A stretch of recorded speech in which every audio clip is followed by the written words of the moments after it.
Okay, folks, so I want to follow up on something I talked about in that last video, the SunBrook video. And this is kind of a brief, quick overview of what I said when I was saying that no matter what course you play, if you can't keep the ball in play, you're going to have a bad round. Okay, doesn't matter how simple it is, how complicated it is, whatever.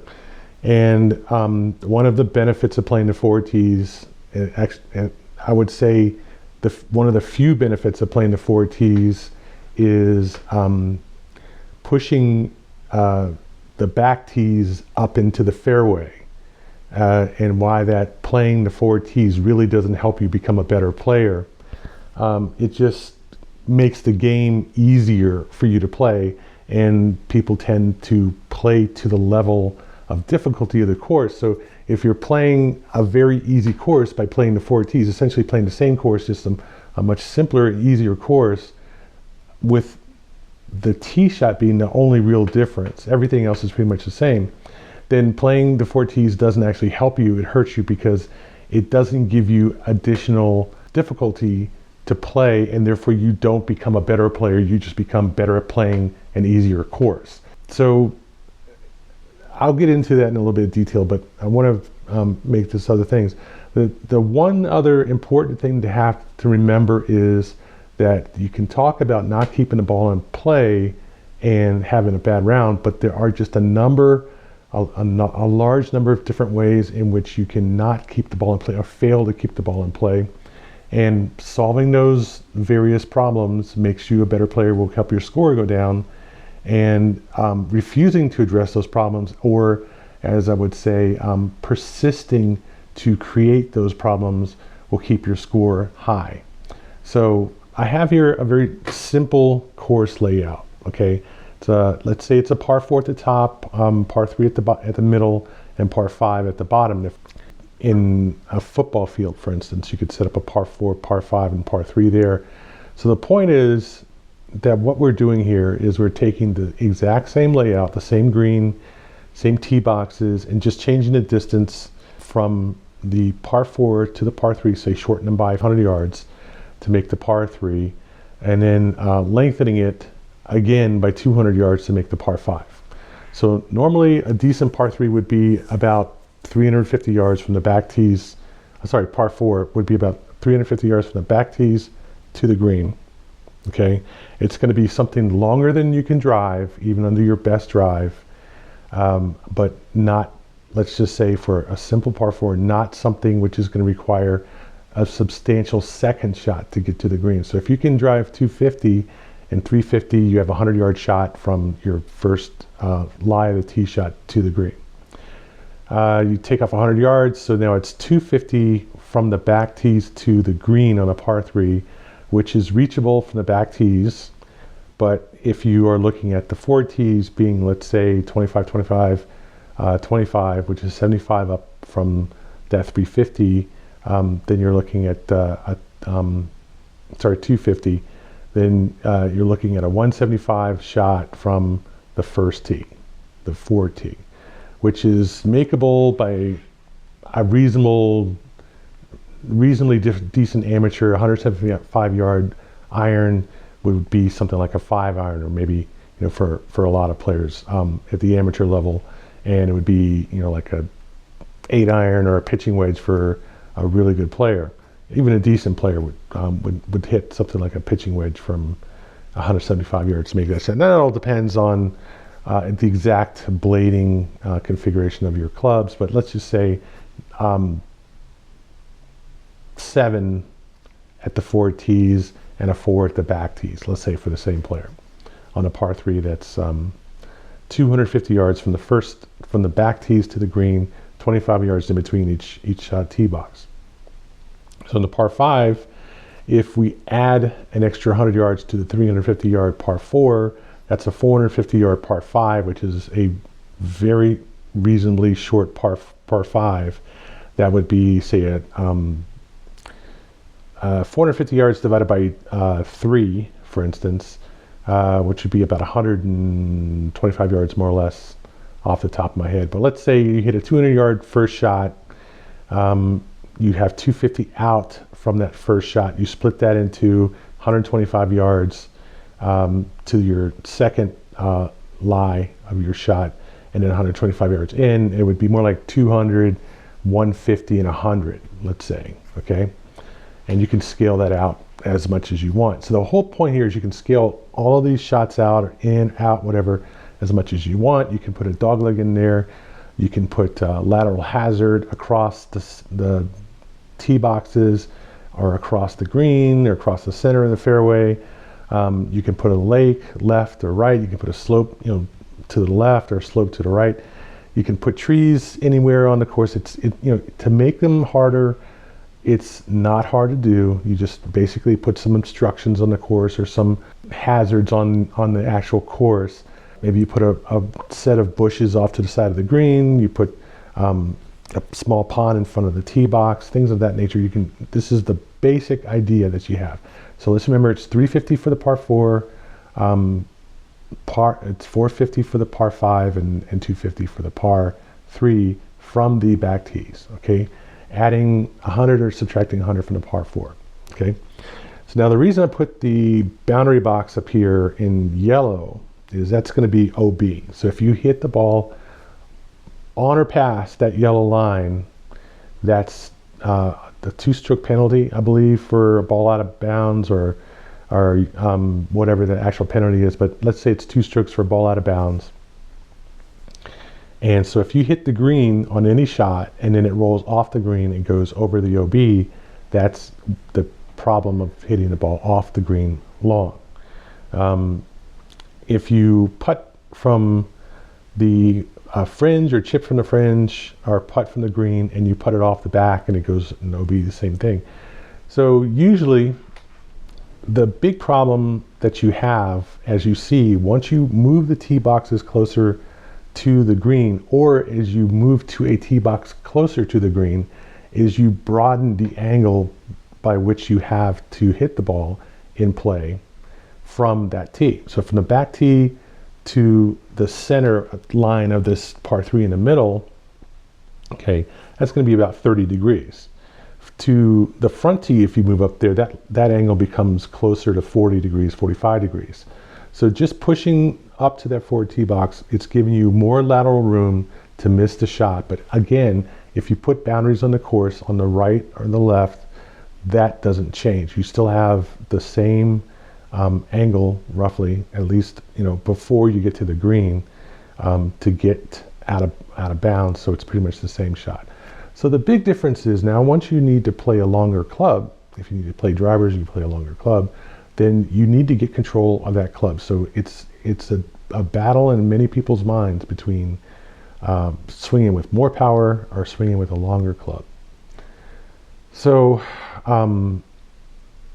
the shorter irons on the par 3 have the opposite issue, where do you hit a shorter club, which implicitly means that you have higher apex, which is the height above the ground that the ball flies, or do you pitch with a longer club, which means keeping the ball relatively low, say somewhere between 20 feet of your head to your head, or half of your chest height, say, and you're pitching the ball onto the green and then trying to control the run out. So there's various things that you can do for all these. There's pluses and minuses.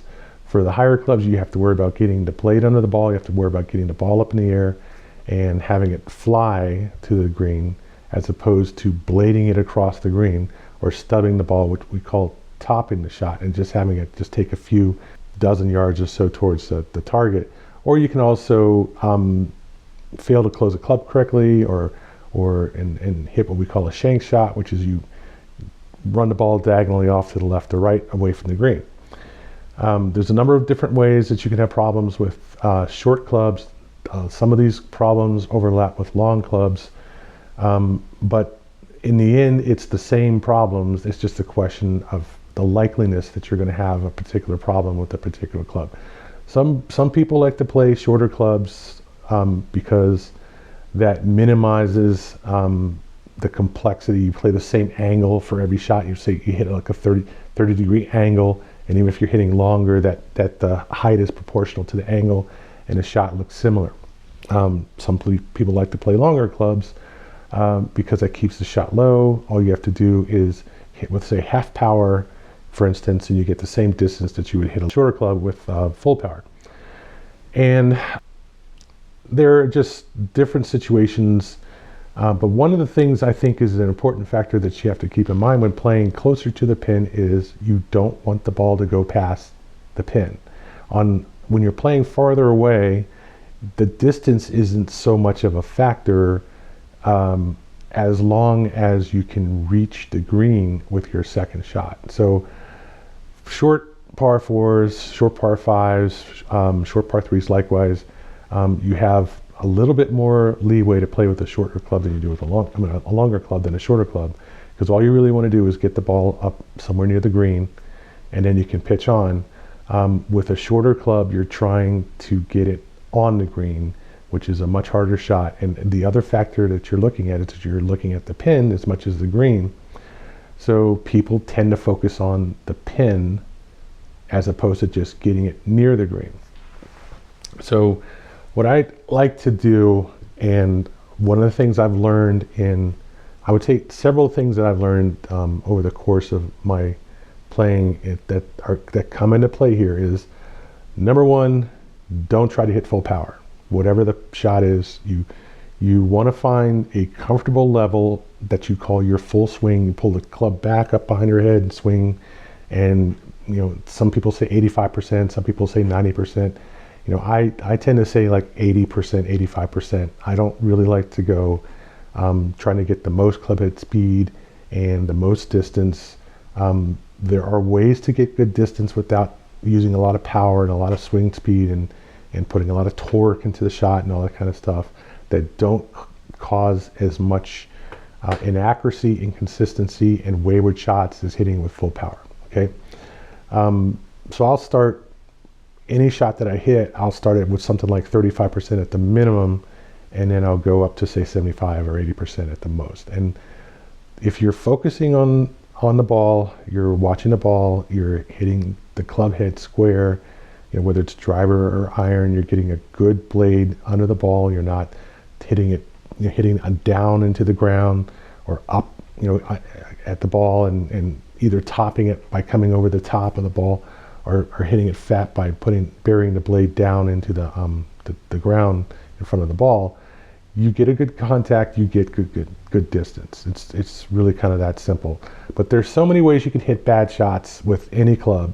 Okay, it isn't the hole that matters so much as the way you play it, and playing up the slope, playing along with a tilting slope forward or backwards, not trying to play into the slope or across the top of a down slope. I can make up a whole list of ways that you can hit bad shots, reasons that you would hit a bad shot, for instance. But if you basically align the shot, your stance, the target, the ball, and the plane of your swing the same way, and stick to what works, most of the time is, very rarely do you have to really go out of your normal shot envelope to get good shots.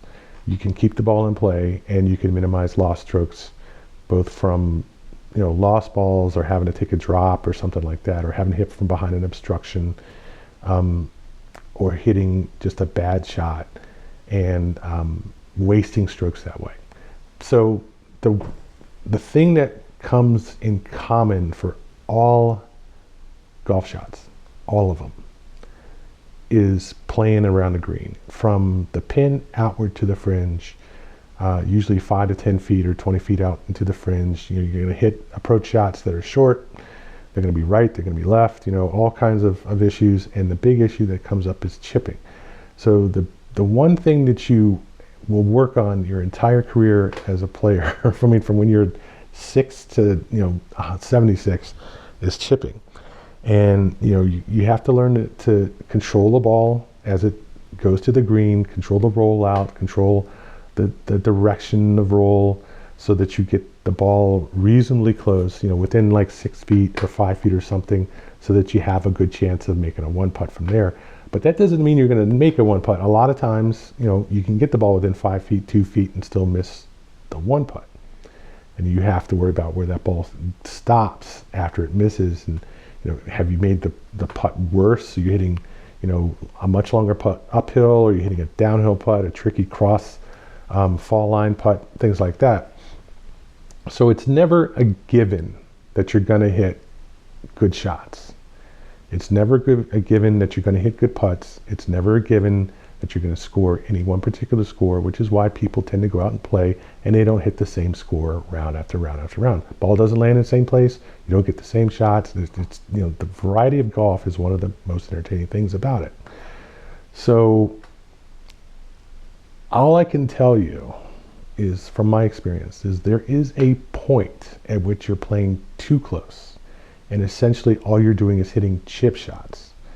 And there is a point where you're playing too far, and essentially all you're doing is hitting driver and three-wood, or driver and four-iron, or driver and hybrid, or something like that, to get to the green. Now, the advantage is you want to play all your clubs, because you don't want to play the same two clubs, to hit approach shots, whether it's a par 3, par 4, par 5. You want to have some variety in your club use. And that is the advantage of hitting from at least the middle tees on backwards, depending on exactly how long the hole is. If it's a 620-yard par 5 and you're trying to play that from the back tees, I mean, for me, that's generally going to be driver, four-iron to the green. I'll be lucky if I can get the 400 from the 2 4-irons, and then the 220 or 250 from the driver. So that's roughly the extent of my range. But anything inside 650, usually I can play without a problem. Okay. I don't like to play par 3s that are going to be less than 100 yards, because then I'm cutting my pitching wedge to hit that 100 yards, or cutting a 9-iron to hit 100 yards. So, anything outside of 100 yards, not a problem. So I just think that the quickest way to get good at golf is to play your whole, range of clubs, from pitching wedge to driver off the tee, but not try to turn everything into as short a shot as possible, or the same distance as possible. You don't skip. We tend not to skip from tee to tee when we play, because we don't want to do that. I mean, we play at the same tee. But you could skip from tee to tee and have the same clubs on, par 3s and par 4s. And par 5s, you could play the 4 tees and make it as short as possible.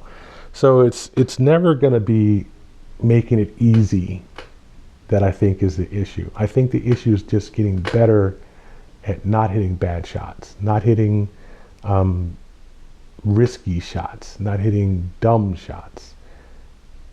Take those 3 things out of the equation, and you become a lot better golfer right there. So the next thing that you have to learn how to do to get better is to learn how not to hit bad shots. Not necessarily how to hit great shots, but how not to hit bad shots. And that is like level 2, level 3 of golf. And it's just not that hard. And I don't know why people make it so hard. I think that's the whole issue. Trying to hit really long shots off the tee on a hole, trying to hit really close to the pin on the pitches, trying to putt, make putts that are long. There's some things that are almost always going to result in a bad shot that you can do. And by not doing that, you're going to be a much better player. Not hitting, trying to hit shots to the green that bring into play trouble on the course, either a lateral hazard or the right side of the green that fades way into the weeds, or into down a cliff or something, bringing trees into the shot, trying to hit draws and fades when you really aren't that good at hitting them. There's a time and a place to try those shots. The time and a place is when you have an open hole, relatively few obstructions and no hazards to worry about losing the ball into. That's the time and a place to hit shots that are not necessarily your best shots, or you're even good at them, so that if the ball does go off 45 degrees and goes only 90 yards or something, you can go out there and just find your ball in the rough, say. You don't want to go in the weeds, but you want in the rough, and then play back into the fairway and play into the green. So there are ways to recover from that. And again, a lot of golf is avoiding shots that bring trouble into the shot. You want to play safe enough, but not too safe, so that you're adding 2 strokes to save the one that you might have picked up from hitting it to a lateral hazard. It's all about balancing risk and reward and staying relatively comfortable with your swing and the risk, so that you can take some risk. You can hit with some power, but you don't literally put a river or a creek into the shot. And I think that's I could probably go into that in more detail in another video, but I might save this for something to do on the course. Like I might take a shot on the course and make an example video out of it.